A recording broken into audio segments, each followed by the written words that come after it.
పవన్ ముందు నుండే తెలంగాణకు వ్యతిరేకమని కవిత విమర్శించారు. దిష్టి తగిలి కోనసీమ పాడైపోయిందని పవన్ అంటున్నారని, కానీ తెలంగాణ ప్రజలు ఎప్పుడూ కూడా అలా అనుకోలేదని అన్నారు. తెలంగాణను కోనసీమగా మార్చాలని అనుకున్నారని చెప్పారు.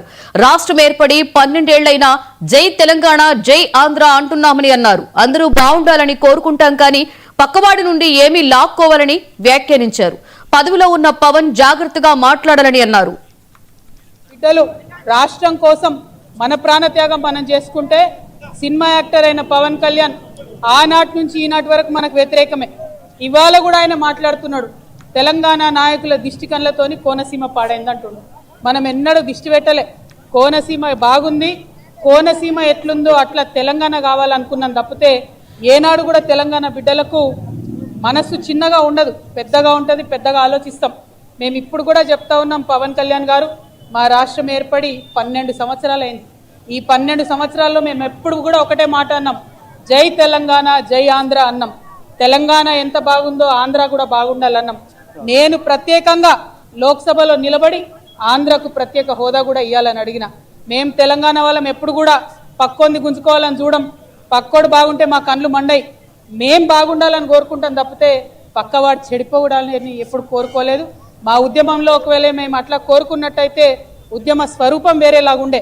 మా బిడ్డలు ఆత్మ బలిదానాలు చేసుకున్నారు తప్పితే ఒక్క పరాయి రాష్ట్రం వాడి వ్యక్తి మీద కూడా చెయ్యి ఎత్తలేదు మేము ఎప్పుడు కూడా. ఆ విషయాన్ని దయచేసి పవన్ కళ్యాణ్ గారు గుర్తుపెట్టుకోవాలి. ఆనాడంటే మీరు సినిమా యాక్టర్ ఏమన్నా నడిచింది, ఇవాళ మీరు డిప్యూటీ చీఫ్ మినిస్టర్. మీరు ఆంధ్రప్రదేశ్ యొక్క ప్రజలను దేశవ్యాప్తంగా రిప్రజెంట్ చేస్తారు.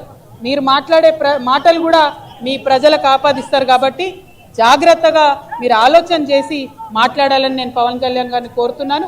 మరి అదేవిధంగా రాష్ట్ర ఉద్యమంలో అమరులైనటువంటి వారికి మరొకసారి మనస్ఫూర్తిగా నివాళులు అర్పిస్తూ ఉద్యమకారులకు సంబంధించి 250 గజాల జాగా, పెన్షన్, అదేవిధంగా గుర్తింపు కార్డు ఏదైతే కాంగ్రెస్ ప్రభుత్వం ఇస్తా అన్నదో డిసెంబర్ 9 నాడు ఖచ్చితంగా అనౌన్స్ చేయాల్సిందే.